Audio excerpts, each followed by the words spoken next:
Alors, les Ryzen 9000 qui arrivent dans 2 semaines, c'est la grosse sortie hardware de cet été, et AMD nous a aujourd'hui fourni plus d'informations sur leur sujet, les specs finales, quelques infos au niveau de l'architecture, et des bench made in AMD. Bref, allons voir tout ça juste après la petite sponsor, c'est parti. Vous avez acheté ou monté un nouveau PC, vous avez besoin d'une clé Windows ou de la dernière version d'Office, alors n'hésitez pas à profiter des offres de chez Godil24, avec par exemple 50% de réduction sur les clés Windows avec le code de la chaîne VCG50, et si vous cherchez la dernière version d'Office ou un bundle Windows plus Office, vous pouvez avoir 62% de réduction grâce au code VCG62. Et sur le site, vous trouverez en bas de la page de l'offre les instructions pour passer commande avec toutes les étapes et comment utiliser leur moyen de paiement par PayPal. Et une fois le paiement validé, en quelques minutes, vous recevrez là où les clés que vous avez commandées par email, ainsi que les instructions pour les utiliser, donc pensez bien à vérifier dans votre répertoire spam, au cas où le mail s'y trouverait. Et si vous rencontrez un problème quelconque, n'hésitez pas à contacter l'assistance 24h sur 24, 7 jours sur 7, qui vous accompagnera en cas de problème.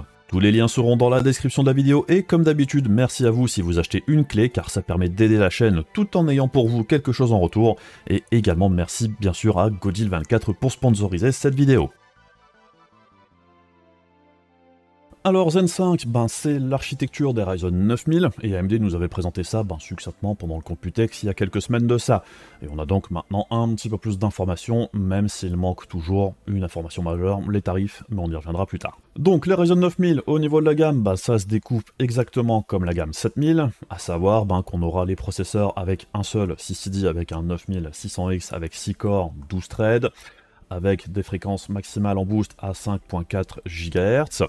On aura aussi un 9700X avec 8 corps, 16 threads, avec des fréquences en boost qui montent jusqu'à 5.5 GHz. Et pour les processeurs avec un double CCD, donc vulgairement deux chiplets, on retrouve le 9900X avec 12 corps, 24 threads, des fréquences max jusqu'à 5.6 GHz. Et enfin, le plus gros processeur de cette gamme, le 9950X avec 16 corps, 32 threads, et des fréquences qui montent jusqu'à 5.7 GHz max en boost. Alors la famille de processeurs débarque pour le 31 juillet, et les grosses nouveautés et améliorations pour Zen 5, c'est un process de fabrication plus avancé pour les CCD, qui passe du 5N de chez TSMC au 4N de chez TSMC aussi. Par contre, l'IO die, lui reste sur le même process, c'est le même que pour Zen 4, qui reste lui sur le 6N de chez TSMC aussi. Au niveau de l'architecture, AMD indique plusieurs améliorations qui se produisent au niveau de l'IPC, donc des instructions par cycle par une augmentation de 16% en moyenne de celui-ci. Et pour arriver à ces 16%, il y a plusieurs améliorations au niveau de l'architecture, donc sur la bande passante, au niveau des instructions et du front-end, des améliorations au niveau de la gestion des différents caches. On a également pas mal d'améliorations au niveau des instructions AVX 512 qui sont beaucoup plus rapides qu'auparavant. On a aussi des améliorations sur le décodage et certaines parties de l'architecture ont été pas mal boostées et élargies. Donc bon, je vais pas hyper rentrer dans les détails ici au niveau de l'architecture, mais ce qu'il faut comprendre c'est qu'il y a pas mal de réorganisation au niveau de l'architecture elle-même en interne, et des élargissements de certaines unités qui permettent donc d'avoir de meilleures performances, de meilleures instructions par cycle, entre autres. On y reviendra probablement lors des tests. Alors au niveau du TDP, qui était un des points les plus intéressants pour Zen 5 lors de la présentation au Computex, AMD a donc confirmé les TDP qui ont été donnés lors du Computex. Les Ryzen 9600X et 9700X passent donc bien de 105 à 65 watts de TDP. Le 9900X de 170 à 120 watts, par contre le 9950X lui reste sur 170 watts de TDP, tout comme le 7950X.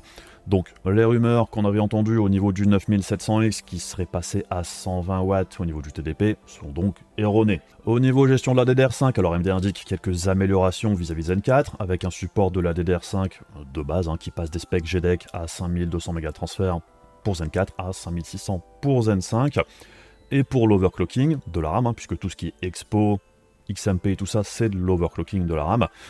Les specs de base, c'est les specs GDEC. Donc avec l'Expo, on nous annonce un support qui peut aller jusqu'à 8000 mégatransferts, tout en sachant que pour y arriver, il faudra désynchro la RAM du fabrique, et donc selon ce qu'on fait, c'est pas forcément plus performant qu'avec de la RAM plus lente. Pour le gaming, la plupart du temps, c'est même mieux d'avoir de la RAM plus lente synchro avec le reste du processeur, plutôt que de la RAM désynchro plus rapide. Et selon AMD, le sweet spot reste le même que pour Zen 4, de la DDR5 6000 Cas30, quelque part, c'est plutôt bien, puisque ça évite de dépenser énormément d'argent dans de la DDR5 très rapide, puisqu'elle n'apporte pas forcément grand-chose en gaming. Par contre, AMD indique une nouveauté au niveau de la RAM, avec une gestion à la volée de l'overclocking pour la DDR5, et donc on pourrait voir apparaître des profils à utiliser selon les applications, qui permet donc de modifier les réglages de la RAM sans avoir à passer par le BIOS. Donc ça pourrait être plutôt pratique dans certains cas, même si c'est pas quelque chose qui sera fait par la plupart des utilisateurs, je pense. Mais bon, on verra bien comment ça se présente et comment ça se passe. Au niveau du boost, il y aurait aussi apparemment des changements au niveau du PBO, avec un one-click overclocking qui permettrait de booster les performances jusqu'à 15% avec le 9700X au prix d'une consommation plus élevée. Et c'est peut-être aussi un petit peu de là que venaient les histoires de consommation plus élevées que prévues pour le 9700X, qui apparemment pourrait bénéficier le plus de cette nouvelle entre guillemets technologie, comparée au 9600 et 9900X qui sont en exemple ici aussi. AMD indique également des améliorations au niveau du packaging, on va dire, et de la résistance thermique, ce qui permettrait au Ryzen 9000 de moins chauffer que le Ryzen 7000 à TDP identique de 7 degrés, ce qui est tout de même une différence assez importante, puisque c'est vrai que c'était un des reproches qui était fait au Ryzen 7000, hors X3D, c'est qu'ils montaient très très haut en température, c'était leur comportement par défaut, c'était pas un problème entre guillemets, mais ça chauffait beaucoup, ce qui faisait un petit peu peur à pas mal d'utilisateurs, et c'est vrai que c'est jamais agréable d'avoir quelque chose qui monte à 91 degrés en charge, puisque ça fait aussi ventiler un petit peu plus tout ce qui est système de refroidissement et tout ça. Donc c'est vrai que du point de vue efficacité énergétique et chauffe, Zen 5 a l'air quand même assez intéressant vis-à-vis de Zen 4, donc on attendra de voir un petit peu comment ça se comporte. Et au niveau tweaking, on devrait aussi voir le Curve Shaper qui permettrait de rentrer plus en détail que le Curve Optimizer qui était présent jusqu'ici, pour ceux qui veulent faire de l'optimisation de leur courbe de voltage pour pouvoir faire de l'undervolting aux petits oignons. Bon, ça intéressera pas forcément grand monde, mais ce sera intéressant de voir aussi comment ça se comporte et si ça apporte vraiment de vrais gains ou pas pour faire de l'undervolting. Bien évidemment, on est toujours sur la plateforme AM5 et toutes les cartes mères actuelles devraient être compatibles avec une mise à jour du BIOS. Alors ça, c'est la théorie, puisque si vous avez suivi mes déboires avec ma carte mère Gigabyte B650 Gaming X AX et les Ryzen 8000 qui étaient incompatibles, de ce que j'ai pu voir jusqu'ici, les Ryzen 9000 ne semblent pas non plus compatibles jusqu'ici.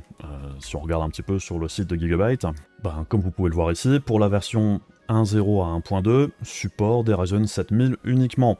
Même si on va dans la case support compatibilité processeur, ce ne sont que des Ryzen 7000, malgré le fait qu'on a eu des BIOS mis à jour assez régulièrement. Pour la révision 1.3, ce serait apparemment la même chose, support des Ryzen 7000 uniquement, et si on regarde le support des processeurs, là aussi, uniquement des Ryzen 7000. Même chose aussi pour la révision 1.4, et il y aurait donc que la version 1.5 qui aurait le droit aux Ryzen 8000 et 9000, où là, comme on va le voir, au niveau du support compatibilité processeur, tous les Ryzen de la gamme AM5 sont présents. Donc, c'est quand même hyper questionnant de la part de Gigabyte. J'essaierai de les recontacter pour savoir s'il y a quelque chose qui ne va pas en ce qui concerne les B650 révision 1.0 à 1.4, puisque c'était quand même une carte mère assez populaire, puisque c'était une qui présentait le meilleur rapport, je dirais, performance-prix, et qui était aussi les meilleurs au niveau gestion de la DDR5 au début de la vie de la plateforme AM5. Donc le fait que les processeurs de nouvelle génération ne soient pas compatibles, c'est quand même un gros problème. Donc bon, la première fois que j'ai essayé de les contacter, ils m'ont pas répondu, je vais réessayer, et je vais peut-être aussi essayer de contacter certains autres youtubeurs pour voir s'ils peuvent pas pousser un petit peu cette histoire, puisque c'est vrai que je trouve pas ça normal du tout. Mais bon, en dehors de certaines anomalies, comme avec cette carte mère de Gigabyte, les Ryzen 9000 normalement doivent fonctionner sur toutes les cartes mères AM5.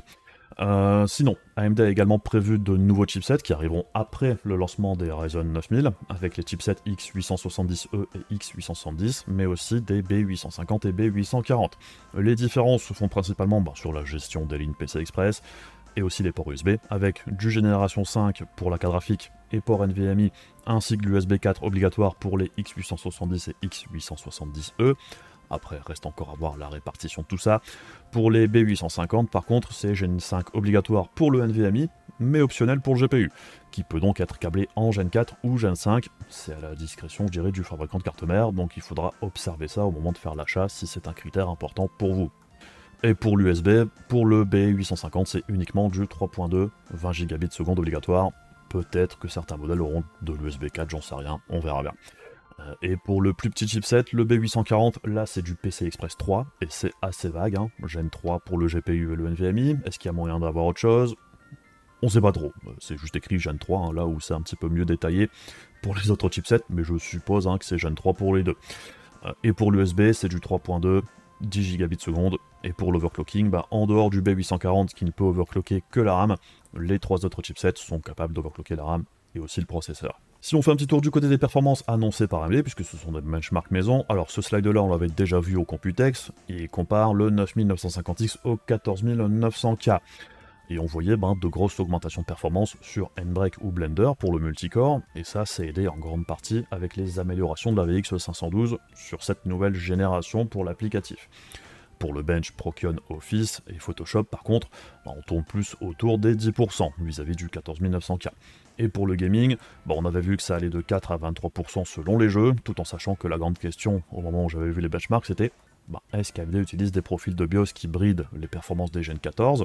Puisqu'on était dans cette période où ceux-ci venaient de sortir, et on avait vu que ça bridait pas mal les performances dans certains cas, et comme on le verra après, tout n'est pas hyper cohérent à ce sujet au niveau des benchmarks made in AMD. On a donc eu maintenant des nouveaux slides qui comparent ici le 14900K et le 9900X, où on retrouve des écarts assez similaires en gaming, mais légèrement en dessous du 9950X, ce qui est plutôt logique. Et pour l'applicatif, là aussi, ça paraît relativement cohérent avec l'autre slide, avec des écarts en multithread différents, puisque le 9900X a 4 corps de moins que le 9950X. Pour le 9700X, alors AMD compare avec le 14700K, et annonce là aussi des performances en hausse qui vont de 4 à 31% selon les jeux. Et pour l'applicatif ici, on a par contre qu'un seul bench multicore avec N-Break, et le gain provient en grande partie là aussi de la VX512, donc il y a quand même fort à parier que dans pas mal d'autres tâches en multithreading, le gain ne sera pas aussi important, voire parfois même ce sera moins bien, très probablement pour le 9700X, puisque le 14700K, il a quand même énormément de corps. Bon, là je pense que c'est un petit peu du cherry picking de la part d'AMD au niveau du choix des bench multithread. Et en ce qui concerne le single thread, ça va de 4 à 19%, rien de vraiment choquant là-dessus vis-à-vis des autres slides avant non plus. Et pour le 9600X, alors AMD compare celui-ci avec le 14600K, là aussi uniquement sur N-Break pour le multicore, en applicatif, et donc un cas très favorable pour le 9600X vis-à-vis du 14600K, et je doute pas que dans la plupart des autres applis multicore, le 14600K est toujours l'avantage, parce qu'il a aussi beaucoup plus de corps que le 9600X, mais déjà sur la génération précédente, le 14600K était quand même loin devant les Ryzen 7600. En single core, le gain semble là aussi assez cohérent avec les slides précédents, et une belle augmentation à ce niveau-là selon les applications. Pour le gaming là aussi, ça va de 5 à 29%, même logique que sur les autres slides auparavant. Mais l'autre slide très intéressant, voire plus intéressant je dirais, c'est la comparaison entre le 9700X et le 5800X 3D, où ici AMD indique que le 9700X est plus rapide que celui-ci tout en consommant moins.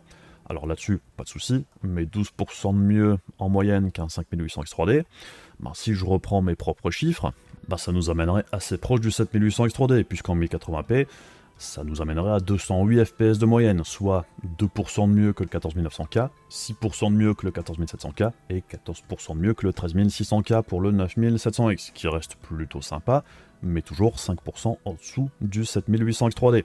Donc c'est vrai que vis-à-vis de la différence Ryzen 7600, 5800X 3D, où souvent le 5800X 3D avait encore un petit avantage, même là ici on voit qu'en moyenne le 7600 est toujours en dessous du 5800X 3D, là je dirais que le 9000 de base sera plus proche du processeur X3D de la génération précédente. Mais si on reprend l'autre slide où on comparait le 14900K et le 9950X, alors même si le 9950X est légèrement plus performant que le 9700X, probablement 5% au maximum, comment est-ce qu'on arriverait à des écarts de performance aussi élevés vis-à-vis du 14900K? Puisqu'on fait, si on fait une moyenne vite fait, sur les chiffres qui sont fournis ici, à la louche on va dire 10-13% de mieux que le 14900K, ça nous amènerait au-dessus du 7800X 3D avec 229 FPS de moyenne, si on reprend mes propres chiffres, si on extrapole. Et si c'était le cas, AMD s'amuserait pas à comparer la nouvelle architecture avec le 5800X 3D. Il s'empresserait de dire que les Ryzen 9000 sont au-dessus des 7000X 3D.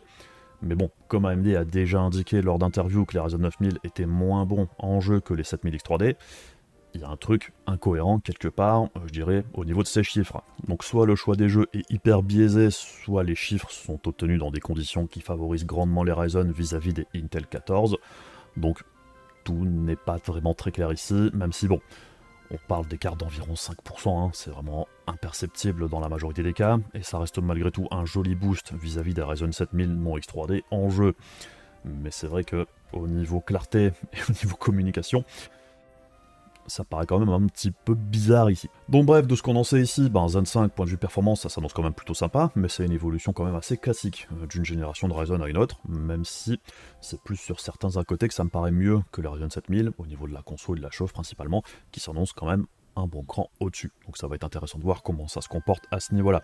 Mais bon, le grand absent de cette présentation, c'est évidemment les tarifs, puisqu'avec les fortes baisses des Ryzen 7000 depuis leur sortie, pour que cette nouvelle génération soit intéressante, il faut que les tarifs soient compétitifs, non seulement avec les processeurs Intel actuels, mais surtout avec la Ryzen 7000 au tarif actuel.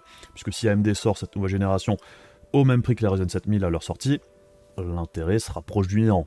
D'un point de vue perf-prix, le 7950X ou 7950X 3D resteront toujours loin devant, en dehors de vouloir le top du top pour bosser, où là, le 9950X pourrait faire sens. Et pour le 9700X, s'il est plus cher que le 7800X 3D, l'intérêt serait là aussi quasiment inexistant. S'il est moins performant et plus cher que le 7800X 3D, ça n'intéressera quasiment personne, en dehors de vouloir les 15-20% de perf en plus en appli. Donc bon, l'équilibre au niveau tarifaire sera pas forcément hyper évident à trouver, tout en sachant qu'en plus, la gamme 9000X 3D doit arriver avant la fin de l'année, ainsi que la nouvelle génération d'Intel. La situation, au niveau placement tarifaire, je trouve, n'est pas si simple que ça pour cette gamme 9000 de base. Enfin bon, on attend impatiemment de voir les prix et les performances réelles de ces processeurs-là, en les testant nous-mêmes, bien évidemment. Et comme d'habitude, si la vidéo vous a intéressé et que vous voulez soutenir la chaîne, les machins de YouTube, c'est débile, mais ça aide, donc pensez-y. Et comme toujours, un énorme merci à tous les contributeurs de la page Ko-fi et les membres soutien YouTube. Votre contribution m'aide vraiment énormément. Et du coup, on se retrouve aussi très bientôt pour d'autres vidéos. Je vous fais des bisous, je vous dis à la prochaine. Salut!